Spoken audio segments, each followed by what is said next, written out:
Olá, sejam todos muito bem-vindos ao podcast Devaneios Filosóficos, agora no bloco Não Monogamia e Anticolonialismo. A ideia aqui é a gente discutir a partir de teorias, de depoimentos e relatos e muita reflexão, o que nós entendemos por relações afetivas e como que nós podemos descolonizar essa noção inteira que nós construímos ao longo do tempo sobre o que é o amor, o que é amar e o que são as relações humanas. Vem comigo que temos muita coisa interessante para falar. Você já parou para pensar?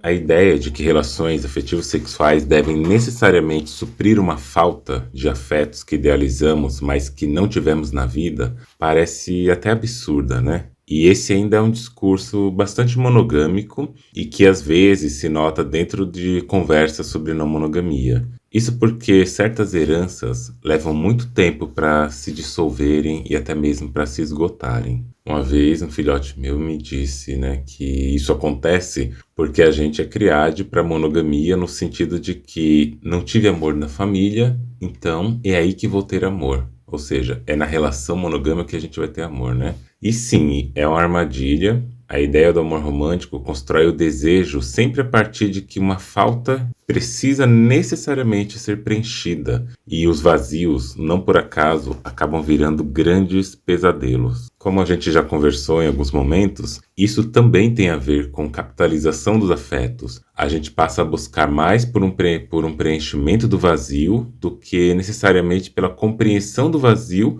ou até mesmo pela busca de uma conexão. Daí o risco de, conscientemente ou não, a gente se sujeitar a relações que podem ser muito tóxicas e sobre as quais a gente vai projetar um certo tapa-buraco. A gente vai preencher um vazio criando outros vazios. Então a ideia de que relações afetivos sexuais precisam ser exclusivas, ela passa um pouco por essa lógica de tentar garantir o preenchimento daquela falta. É uma fantasia que cobre a pessoa por baixo dela e permite idealizar algo que não condiz com a realidade, mas que a gente força a fazer com que condiga com essa tal realidade. E por mais que seja complicado dizer, ou melhor, por mais que seja fácil dizer e complicado vivenciar isso, a falta nem sempre precisa ser preenchida. Lidar com espaços vazios pode fazer parte da nossa existência enquanto pessoas. Além de que esses vazios podem ser ressignificados por outra via, eles podem se manter vazios e não precisam ser necessariamente preenchidos sempre.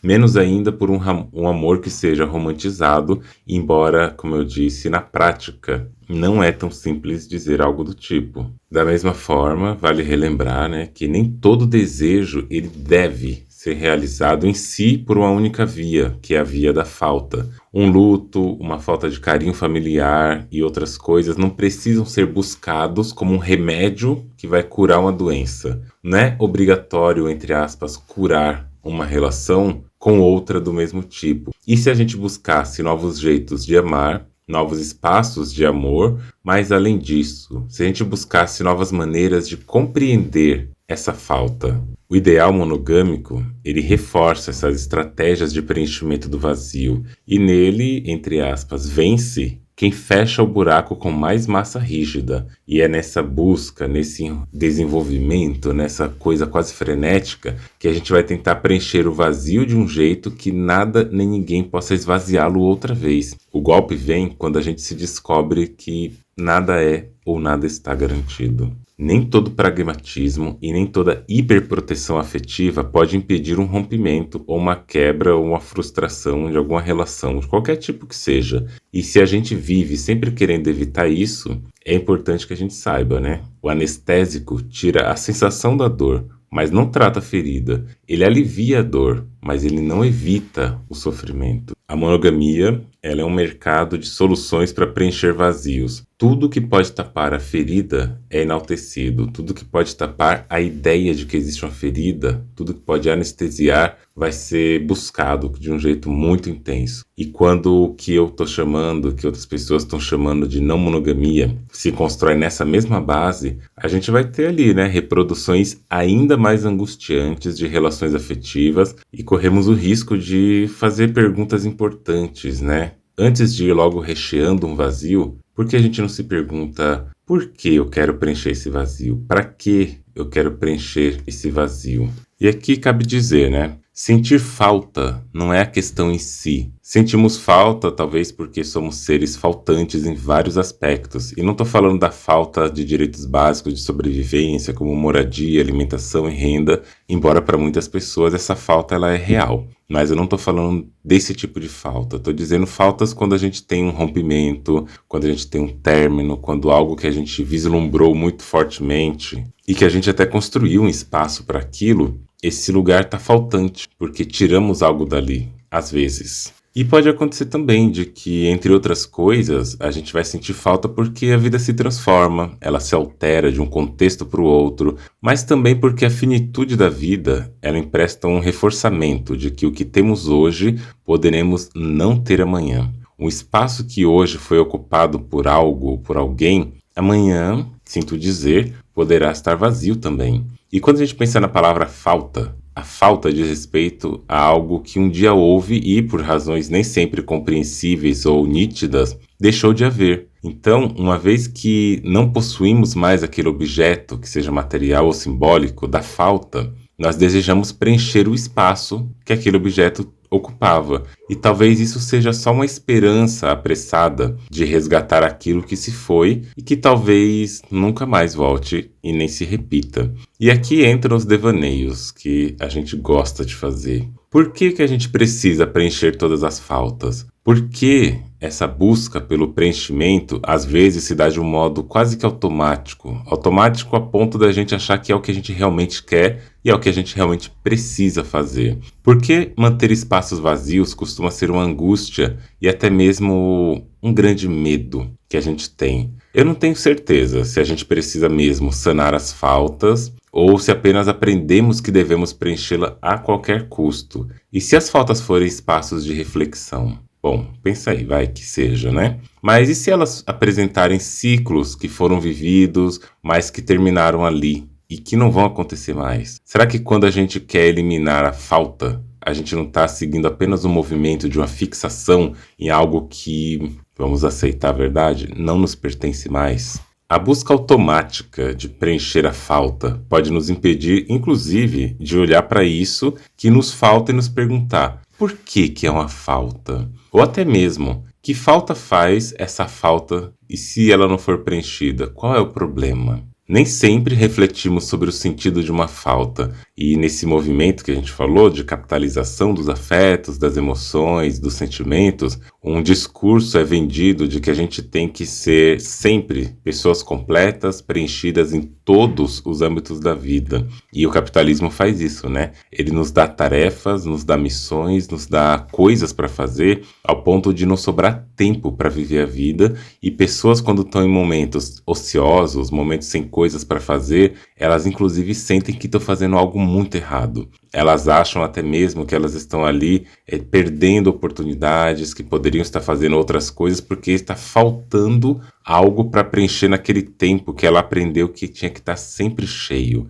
O discurso de que não pode ter espaços vazios é um discurso capitalista, porque todo o nosso tempo, toda a nossa vivência tem que estar o quê? Preenchida. E esse discurso, não por acaso, também é levado nas relações afetivas, e aqui eu não falo, obviamente, só de relações afetivas sexuais, eu falo de qualquer uma, desde famílias, amizades, relações afetivas sexuais ou não. A gente tem ainda nesse lugar um lugar da capitalização, e vamos lá, né? A gente pensa que na capitalização dos afetos, o discurso, como eu disse, é vendido de que a gente tem que ser completo. Mas será mesmo que tem que ser assim? Ou melhor, será que nós conseguimos isso mesmo? Ou seria só uma ilusão, uma projeção que a gente faz e a gente tem que chegar lá e todo o tempo dá conta de preencher todos os vazios? Manter espaços vazios transforma, portanto, como a gente viu aqui, numa angústia. E entre outras coisas, isso vai acontecendo porque não aprendemos a ver ou aceitar as faltas. A gente acaba buscando sempre substituir amores que se foram, carinhos que acabaram, sentimentos que se dissiparam. A gente tem medo de engolir o vazio. Mas por quê? E aqui surge talvez uma outra coisa para a gente pensar. Se por um lado a falta é esse lugar que a gente tirou alguma coisa do lugar, que a gente perdeu, ou porque teve um luto, né? Alguém morreu, porque nem toda falta ela é construída de um jeito intencional. Nem toda falta ela é construída também porque terminamos um relacionamento entre duas pessoas que acordaram isso e que, mesmo a contragosto, foi decidido ali que acabou, encerrou o processo e vamos procurar outra coisa para viver. A gente vai vivendo adequações, adequam ao sentimento, adequam à comodidade de uma vida, de uma vivência, de uma esperança, de um amor, de uma ideia, de uma projeção, e quando isso acaba, quando isso é retirado de nós, sobre aviso ou sem aviso, fica um espaço vazio. E a angústia de ter esse espaço vazio é porque também, eu imagino, a gente vai aprendendo a criar certos comportamentos à base da repetição, à base de um certo adestramento. A gente reproduz as coisas e mantém as coisas como elas são de um jeito quase mecânico. E sem fazer nenhum tipo de julgamento moral, né? A gente faz isso, a gente constrói esse espaço de preenchimento da nossa vida, do nosso tempo, a partir de uma rotina, a partir de um modo da gente se acostumar com coisas. E às vezes acostumar-se com coisas é a gente também aprender a preencher um modo de ver o mundo, preencher um olhar, preencher uma história, preencher uma narrativa e, por que não, preencher um modo de se comportar no mundo. A gente se acostuma a tanta coisa, a tantos modos de viver, que a gente vai preenchendo o nosso espaço, inclusive com essa forma de se acostumar. E fazendo digressão, embora a branquitude, o colonialismo não gostam muito de digressões, né? Pregam um objetivismo muito grande, eu vou fazer uma digressão aqui e vou ler um texto, um poema de Marina Colasanti, que tem justamente esse nome, A Gente Se Acostuma. E depois a gente volta aqui para a gente continuar no nosso assunto sobre falta, sobre vazio, sobre esvaziamento. E eu vou falar o que tem a ver esvaziamento com tudo isso. Marina Colasanti vai dizer a seguinte coisa: eu sei que a gente se acostuma, mas não deveria. A gente se acostuma a morar em apartamentos de fundos e não ter outra vista que não seja as janelas ao redor. E porque não tem outra vista, logo se acostuma a não olhar para fora. E porque não olha para fora, logo se acostuma a não abrir de todo as cortinas. E porque não abre as cortinas, logo se acostuma a acender mais cedo a luz. E à medida que se acostuma, esquece o sol, esquece o ar, esquece a amplidão. A gente se acostuma a acordar de manhã, sobressaltada porque está na hora, a tomar café correndo porque está atrasada, a ler o jornal no ônibus porque não pode perder o tempo de viagem, a comer sanduíches porque não dá para almoçar, a sair do trabalho porque já é noite, a cochilar no ônibus porque está cansada, a deitar cedo e dormir pesada sem ter vivido o dia. A gente se acostuma a abrir o jornal e a ler sobre a guerra, e aceitando a guerra, aceita os mortos e que haja número para os mortos. E aceitando os números, aceita não acreditar nas negociações de paz. E não aceitando as negociações de paz, aceita ler todo dia de guerra, de números, da longa duração. A gente se acostuma a esperar o dia inteiro e ouvir no telefone: hoje não posso ir. A sorrir para as pessoas sem receber um sorriso de volta, a ser ignorada quando precisava tanto ser vista. A gente se acostuma a andar na rua e ver cartazes, a abrir as revistas e ver anúncios, a ligar a televisão e assistir comerciais, a ir ao cinema e engolir publicidade, a ser instigada, conduzida, desnorteada, lançada na infalível catarata dos produtos. A gente acostuma a pagar por tudo o que deseja e o que necessita, e a lutar por ganhar o dinheiro com que paga, e a ganhar menos do que precisa, e a fazer fila para pagar, e a pagar mais do que as coisas valem, e a saber que cada vez mais pagará mais, e a procurar mais trabalho para ganhar mais dinheiro, para ter mais com que pagar nas filas em que se cobra. A gente se acostuma à poluição, à luz artificial do ligeiro tremor, ao choque que os olhos levam na luz natural, às bactérias da água potável, à contaminação da água do mar, à lenta morte dos rios. Se acostuma a não ouvir passarinhos, a não ter galos na madrugada, a temer a hidrofobia dos cães, a não colher fruta do pé, a não ter sequer uma planta. A gente se acostuma a coisas demais para não sofrer, em doses pequenas, tentando não perceber, vai afastando uma dor aqui, um ressentimento ali, uma revolta acolá. Se o cinema tá cheio, a gente senta na fila e torce um pouco o pescoço.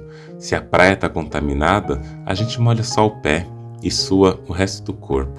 Se o trabalho tá duro, a gente se consola pensando no fim de semana. E se no fim de semana não há muito o que fazer, a gente vai dormir cedo e ainda fica satisfeita porque sempre tem sono atrasado. A gente se acostuma para não ralar na aspereza, para preservar a pele. Se acostuma a evitar feridas, sangramentos, para esquivar-se da faca e da baioneta, para poupar o peito. A gente se acostuma para poupar a vida, que aos poucos se gasta e que de tanto se acostumar, se perde em si mesma.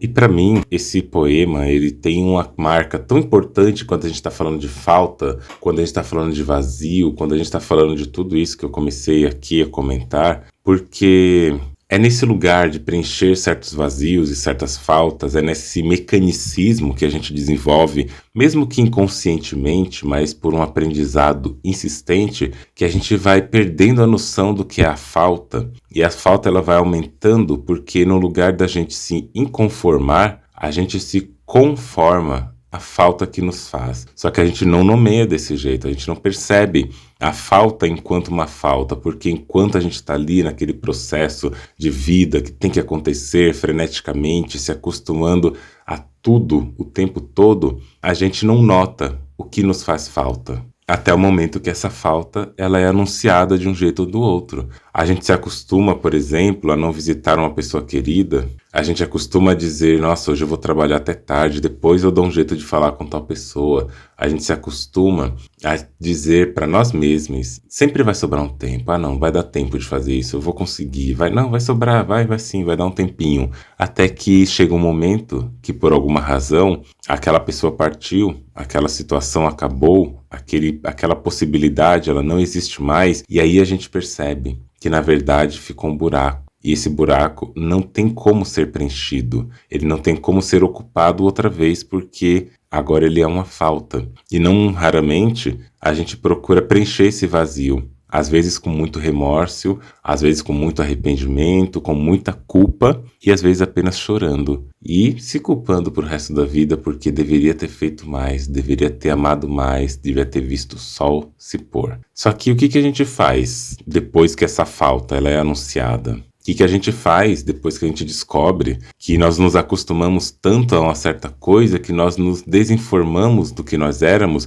e nos conformamos no outro espaço? O que a gente faz agora? Quem somos nós diante da falta? E muitas vezes, por não saber o que fazer com a falta, muitas vezes por não saber como lidar com a ideia da falta, que dirá com a falta em si, a gente constrói quase que um pensamento e uma vivência que vai ser perto do que Freud vai chamar de melancolia. Dentro da narrativa freudiana, por exemplo, tem o luto e melancolia. O luto, que Freud vai chamar de um luto normal, é quando a gente perde algo ou alguém, digamos alguém aqui, e a gente perdeu essa pessoa. Só que a gente consegue com o tempo elaborar aquela vivência, elaborar aquela perda, elaborar aquele contexto, e aquele espaço amorfo que ficou vazio com aquela pessoa que se foi, ele vai sendo elaborado aos poucos, nós vamos entendendo que, de fato, aquela pessoa se foi e não vamos colocar outra coisa no lugar daquela pessoa. Nós vamos conviver com aquele espaço e, quiçá, na melhor das hipóteses, eu diria Freud, aquele espaço vai ser preenchido com as lembranças do que foi vivido. Você pode até ter saudades de tomar um café com aquela pessoa, você pode até ter saudades de beijar, de transar, de viver, de sair com aquela pessoa, ou com aquela coisa que você perdeu. Você pode ter saudades daquela coisa, mas você não vai tentar reproduzir algo que ocupe o lugar daquela coisa que se foi. E isso seria um luto normal. Quando que o luto se transforma numa melancolia? A melancolia vai acontecer nesse contexto específico, e não confunda com outro episódio que eu gravei aqui, está sobre melancolia.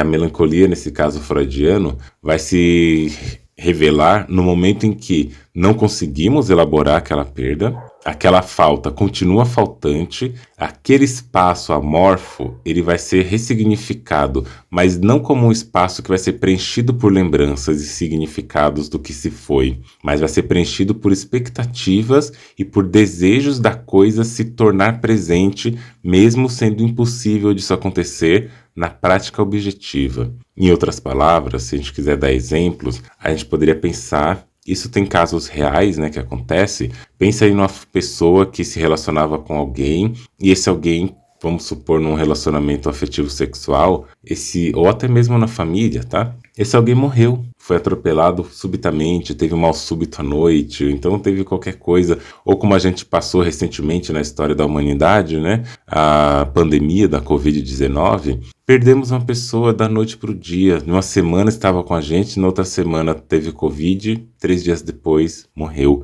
Quando essa perda ela não é elaborada o suficiente, não existem instrumentos psíquicos, ferramentas psicológicas disponíveis naquele momento para lidar com aquela perda, o que a gente vai fazer é não conseguir assumir, primeiramente, né? A gente não consegue assumir aquela perda, e aquela perda ela precisa ser colocada algo no lugar. Ela vai ter que ser ocupada e ressignificada enquanto uma perda. As memórias não serão suficientes para ocupar esse espaço, o que aprendemos e vivemos ali não vai ser o suficiente. O que a gente começa a fazer? A reproduzir a existência daquela pessoa, daquela coisa, no caso aqui a pessoa, e colocar significantes e significados daquela pessoa que se foi. E não é raro, por exemplo, a gente vê, vamos supor, um relacionamento onde uma das pessoas morreram e a outra não conseguindo lidar com isso, começa inclusive a adotar certos comportamentos que a outra pessoa tinha. Começa de repente a comer nas horas que a outra pessoa comia, a comer as coisas que a outra pessoa comia,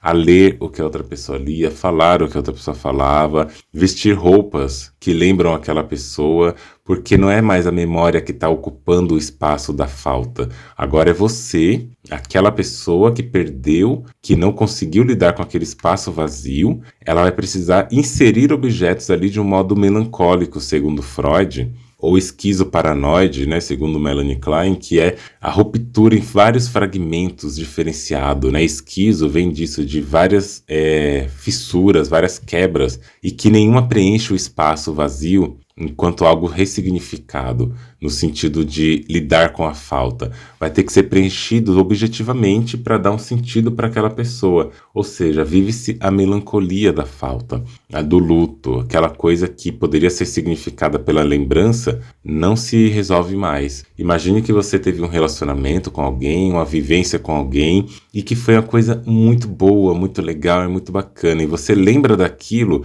e você sente uma saudade profunda no peito, uma saudade enorme no seu peito, mas não é de viver aquilo com aquela pessoa. E nesse caso não precisa necessariamente ser uma pessoa que morreu, né? Vamos pensar em um relacionamento que foi muito legal, mas que acabou, por qualquer outro motivo que seja, e a gente precisa, no fim das contas, lidar com aquilo. A gente passou. Só que aí a gente às vezes tem saudade, né? A gente quer resgatar alguma coisa que viveu com a pessoa, só que a gente quer viver a coisa que a gente viveu com a pessoa e não quer viver a pessoa. Isso é um luto comum. É um luto que a gente vai e a gente fala, nossa, era tão legal fazer isso com tal pessoa que me deu até vontade de fazer. E aí você vai fazer a coisa porque a lembrança, ela está ocupando aquele lugar. A lembrança preenche aquele lugar que não deixou de existir. Ela preenche e você revisita essa lembrança com sentimentos, emoções e acessa aquela outra pessoa vendo uma foto, se contentando com isso e, de repente, realizando algum desejo que lembre a sensação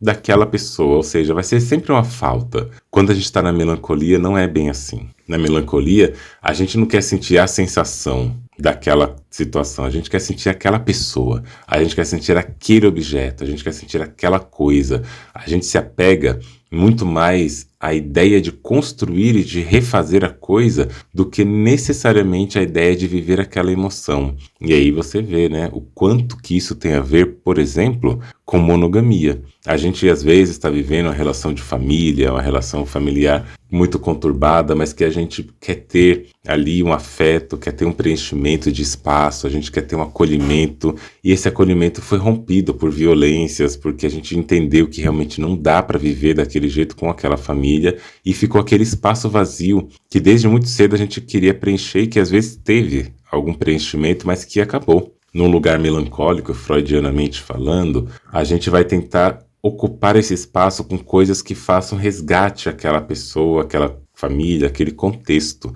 E a gente vai querer ocupar de um jeito que represente fielmente o que se foi. E não raramente a gente preenche relacionamentos nesse lugar. A gente vai querer uma relação que ocupe exatamente este lugar. Nesse lugar monogâmico, por exemplo, inclusive bíblico, né, de que deixará o varão a sua mãe e seu pai e unir-se-á à sua mulher e serão dois corpos numa só carne, né? Essa perspectiva cristã muito propagada dentro do meio religioso, mas que também tem muito enraizado na sociedade, de que dizem, inclusive, que até os 30, é geralmente a crise dos 30, né? Até os 30 você tem que sair da casa dos seus pais, de preferência esteja casada, de preferência tenha filhos e etc. E uma vez eu lembro, quando eu ainda estava, sei lá, com meus 20 anos, 21 anos, eu gostava muito de uma pessoa. Aí essa pessoa falava assim, ai, pra mim... E na época eu me identificava como homem, né? E essa pessoa falou assim, ai, pra mim, eu só vou casar com um homem se ele for igual meu pai. Aí Freud dá risada, né? Eu só vou casar com um homem se ele for igual meu pai. Se ele tiver um comportamento igual meu pai, respeitoso, digno, provedor, etc., igual o pai. Porque tem essa ruptura de você ter essa falta, que é o convívio em família, e você passar a construir a sua família. Só que não é que você vai construir um outro lugar, uma outra forma de existir, um outro pertencimento. Não, você vai preencher o espaço vazio que vai ficar quando você retirar o seu pai, quando você retirar sua mãe, quando você retirar o seu lar e você for construir outro. Na verdade, você não vai construir outro, você vai melancolizar toda aquela lembrança e aquele luto que é sair da casa dos pais. E essa busca reiterada, ela se revela não só nisso, mas se revela de repente quando você teve um relacionamento, e nesse relacionamento você vai precisar construir novos espaços iguais quando o seu relacionamento acabar. E as relações, gente, elas acabam. E esse lugar de preencher faltas e preencher vazios, ele também é significativo assim. E detalhe, né? Não necessariamente isso é consciente. Isso é muito importante da gente pensar. A gente tem uma leve impressão, às vezes mecânica, de que tudo que a gente faz porque está pensando como. E isso daí vem um monte de culpas quando dá errado, etc. E eu não acho que também a gente tem que usar o inconsciente como desculpa, né? Ah, eu não sabia o que estava fazendo. A gente sabe, mas a gente não tem toda a dimensão do que a gente está fazendo sempre. E nem sempre a gente sabe que o que acontece com a gente é parte de um grande aprendizado. É parte de um aprendizado que vai materializando tanto a vivência que a gente só passa a reproduzir. A gente se acostuma. Não deveríamos, mas a gente se acostuma demais para não sofrer, como a gente leu, né? Em doses pequenas, tentando não perceber, a gente vai afastando uma dor aqui, um ressentimento ali, uma revolta acolá. E a gente vai nesse lugar de se acostumar tanto a reproduzir coisas, a gente nem percebe que a gente está reproduzindo preenchimentos de vazios. E nesse movimentar de coisas, nesse movimentar da vida, preenchendo faltas daqui e dali, a gente acaba aprendendo que o único jeito de lidar com uma falta é preenchendo essa falta de alguma coisa, de significado, preenchendo essa falta de expectativa, preenchendo essa falta de ódio, de raiva. Não raramente, né? As pessoas costumam usar do artifício do ódio, da difamação, da humilhação e do rebaixamento para lidar, ou para tentar lidar, com faltas, com rompimentos, com lutos. É muito mais fácil a gente terminar um relacionamento quando ele termina de um jeito desastroso, por violência, por traição, por mentira, por algo inaceitável. Terminar um relacionamento de um jeito tranquilo e falar assim, bom, é isso, né? A gente gostava muito do que acontecia, mas foi incompatível e essa incompatibilidade não se sustenta no que a gente tem. Vamos deixar pra lá, acabou, infelizmente não tem como continuar. Isso parece algo saudável pra mim, mas ao mesmo tempo é algo que a gente não consegue aceitar porque aquela falta, ela tá lá ainda. Ela não foi escancarada, explodida, arrancada de um jeito que fala que é irreversível. E a gente se acostuma, principalmente no amor romântico, a dar significados de fim quando uma coisa acontece numa ruptura violenta. Ou a morte, que é a ruptura violenta com a vida, que nem sempre a gente consegue lidar com isso, mas é um caso que a gente sabe que é irreversível. Ou quando tem uma agressão, uma traição, no sentido de uma quebra de um acordo muito forte, e a gente não consegue lidar, nem processar que aquilo acabou. E aquele espaço que estava vazio, porque uma coisa foi retirada, a gente começa a preencher de ódio, preencher de muito ressentimento, de muita raiva, porque a gente preenche tudo com isso e aí pronto, a gente tem a sensação de que a gente lidou com aquela situação. Então aquele poço profundo que estava vazio e que ficaria uma falta que ecoa, sabe quando você tem um espaço vazio que você fala uma coisa e ela vai ecoando, ecoando, ecoando, e porque está vazio, na verdade vai preencher de muito ódio, ressentimento, ira, e isso parece fingir. Só que a ira ela também se fermenta, né? Ela se reproduz ali dentro, ela vai ali produzindo naquele lugar da falta, que poderia só ser um espaço de eco,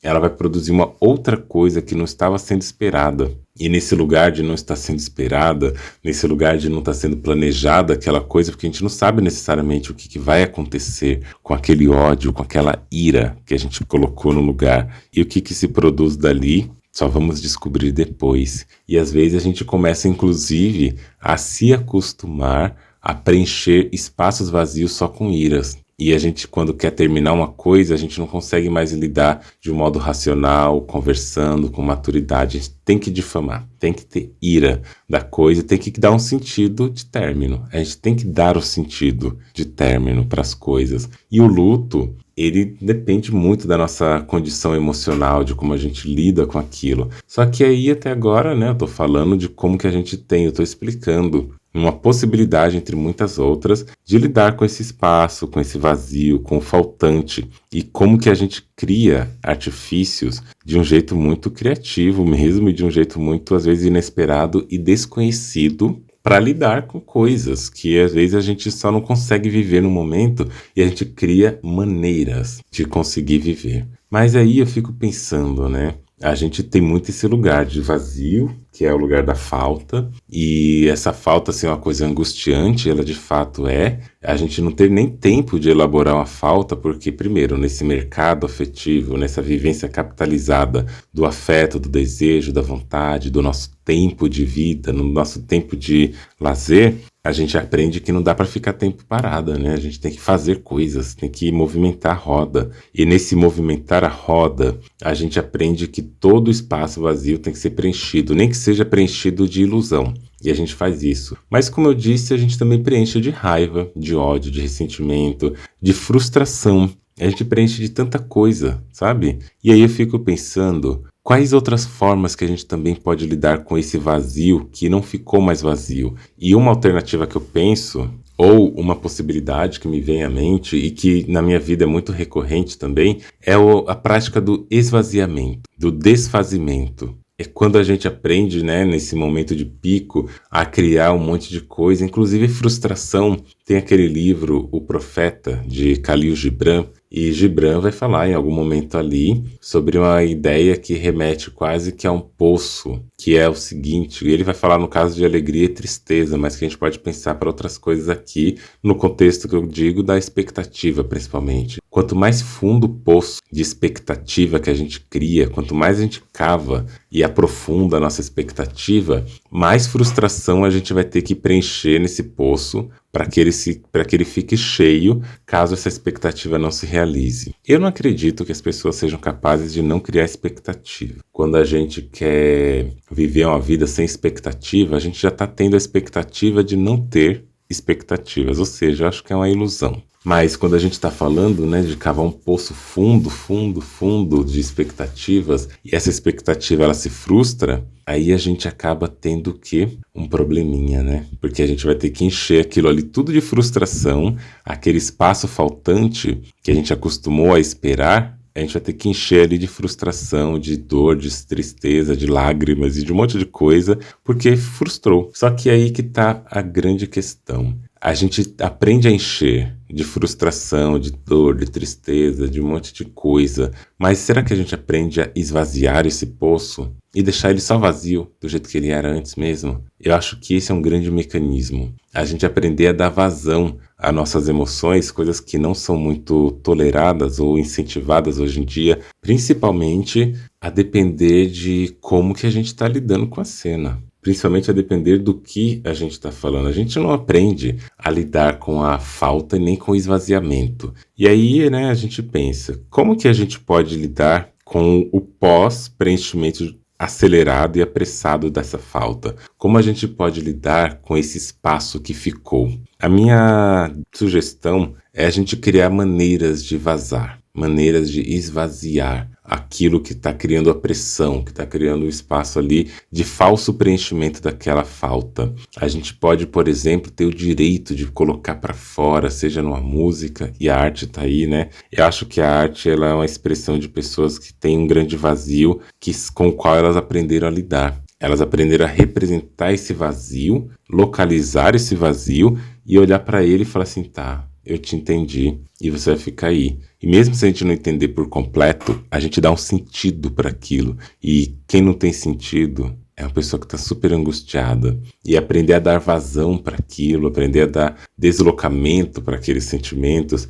talvez não resolva, mas nos ajude a construir caminhos de compreensão. Então, às vezes a gente tem uma falta de um afeto, de uma vivência, e às vezes a gente precisa só colocar isso para fora. A gente precisa cantar sobre isso, falar sobre isso, escrever sobre isso, desenhar, cozinhar, quebrar prato.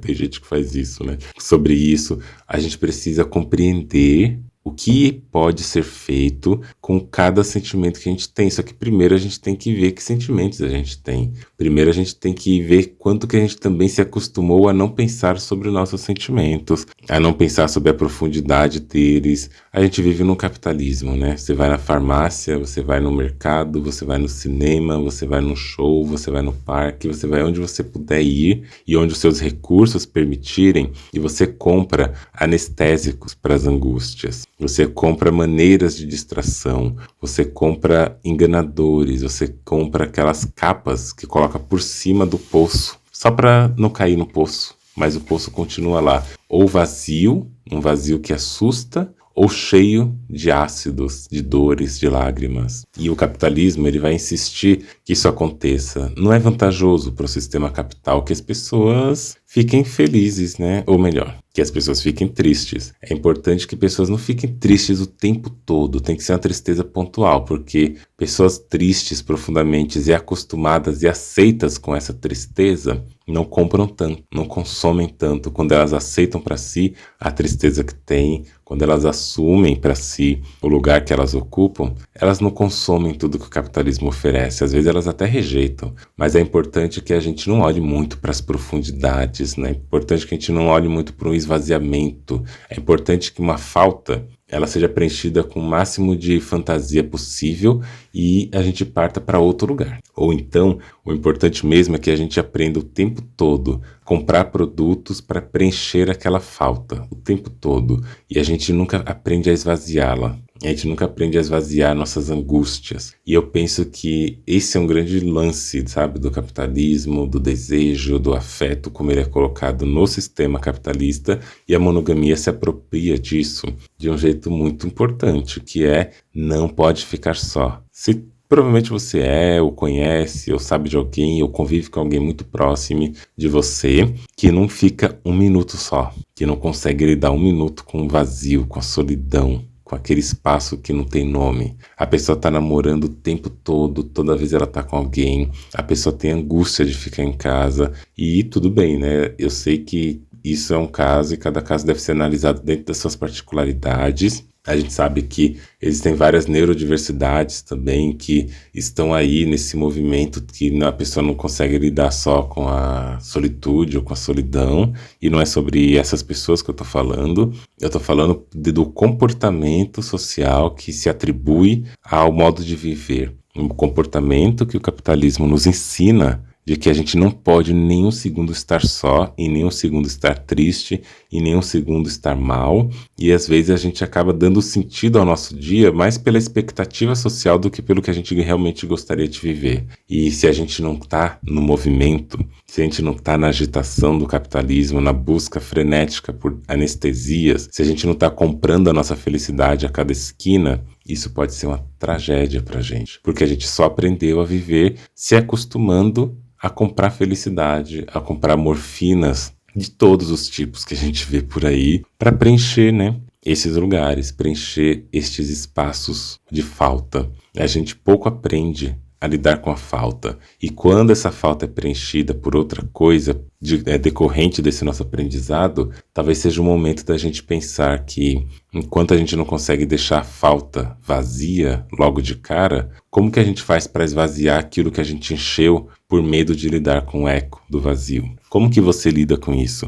Como que você esvazia? E eu tenho essa minha forma, né, de escrever, de fazer podcasts, de fazer textos, imagens, desenhos, fotografias. E eu represento no máximo que eu posso, por mais que fique faltante em vários momentos, e eu tenho aceitado cada vez mais isso, eu tento descrever o meu vazio. E ao descrever o meu vazio, e é uma coisa meio que contraditória, mas não tanto, ao descrever o meu vazio, eu aprendo a esvaziar outros espaços que eu preenchi só por medo de lidar com eles. Eu começo então a descrever, a puxar com baldes e baldes de palavras, de emoções, de cores, de linhas, de fotos, de tudo que eu puder, e de desabafos principalmente, né? E tirar as coisas de dentro desse vazio que eu coloquei por uma pressa. Hoje eu tento fazer isso, hoje eu tento olhar para mim, eu tento olhar para as minhas coisas e sugiro que, de repente, se for uma possibilidade aí do outro lado, de quem me escuta, tente fazer isso. Tente guardar menos coisas, porque às vezes a gente não está guardando coisas, esse é um ponto.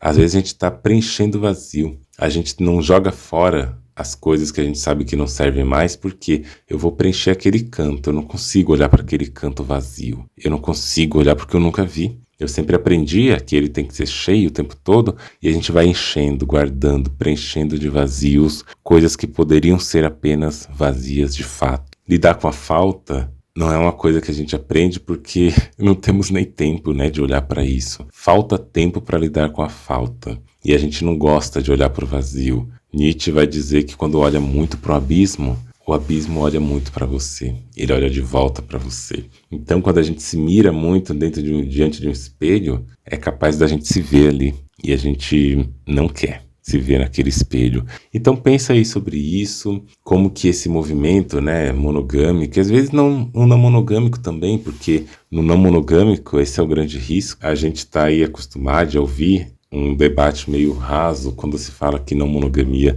é sobre relacionamento, se relacionar com várias pessoas, e às vezes vamos pensar, né, se a não monogamia, quando mal compreendida, quando não percebida enquanto um ato de descolonização, que é o que eu falo o tempo todo nesse episódio, nas minhas redes, ela vai acabar sendo uma estratégia psicológica que a gente tem para lidar com faltas. Por quê? Se no lugar da monogamia a gente tem ali uma relação, quando essa relação acaba, a gente já preenche imediatamente com outra, e assim vai indo. Na não monogamia, embora não é uma exclusividade da não monogamia, mas principalmente na não monogamia, a gente vai preenchendo espaços antes mesmo de faltarem. A gente vai criando quase que espaços aleatórios para colocar isso. Isso eu falo na leitura equivocada, né, da não monogamia. A gente vai criando lugares de que o tempo todo a gente vai ter os espaços preenchidos. O tempo todo, aquilo que poderia ser uma falta vai estar preenchido. A gente não vai ter tempo nem de olhar para os lados, porque a gente está buscando preencher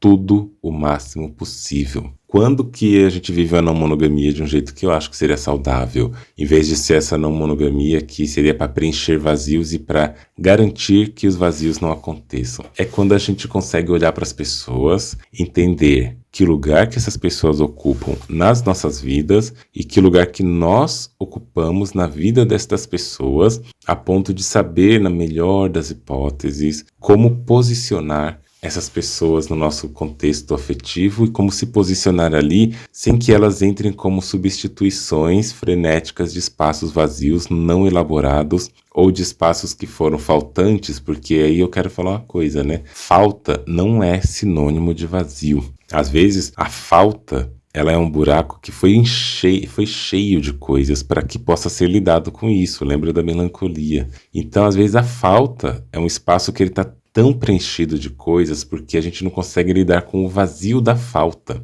E a gente preenche essa falta o tempo todo com muito medo, mas muito medo daquele vazio olhar pra gente, da gente olhar pro abismo e ele olhar de volta. E é aí que eu converso. Quando essa falta ela foi preenchida inconscientemente ou freneticamente ou mecanicamente, ela não foi compreendida necessariamente, não.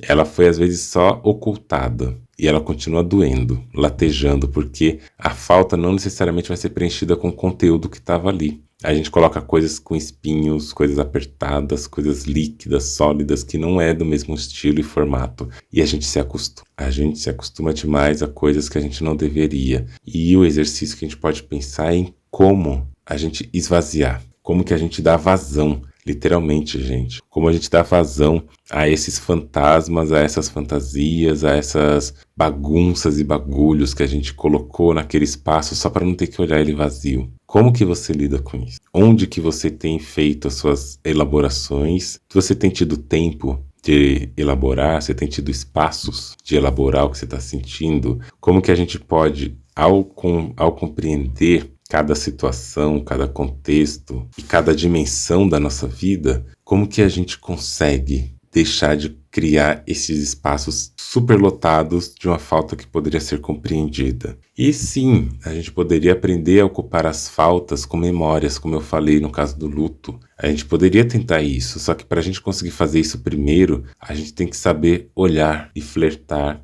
a nossa falta, olhar e flertar com o nosso espaço vazio antes que ele nos engula. E eu vou dizer, nem sempre a gente percebe essa fagocitose, esse engolir do nosso dia, porque novamente a gente está vivendo em tempos onde o aceleramento é quase que a norma. Desacelerar um pouco, de tirar um pouco o pé do acelerador, pisar às vezes um pouco o pé no freio, falar assim, calma, deixa eu entender o que está acontecendo. Isso daí talvez está bem raro, né? Mas é importante. Isso pode nos ajudar. Então, por que a gente precisa tanto, desesperadamente, encher aquela falta? E por que a gente tem tanto medo de mirar o vazio? Às vezes a gente tem medo de julgamentos, porque a gente está falando daquilo. Ai, mas lá vem você com esse assunto de novo. Às vezes a gente precisa elaborar. Precisa de um espaço para elaborar aquela falta, elaborar aquilo que aconteceu, aquela perda. E chega um ponto, igual já aconteceu comigo e com muitas outras pessoas que relatam,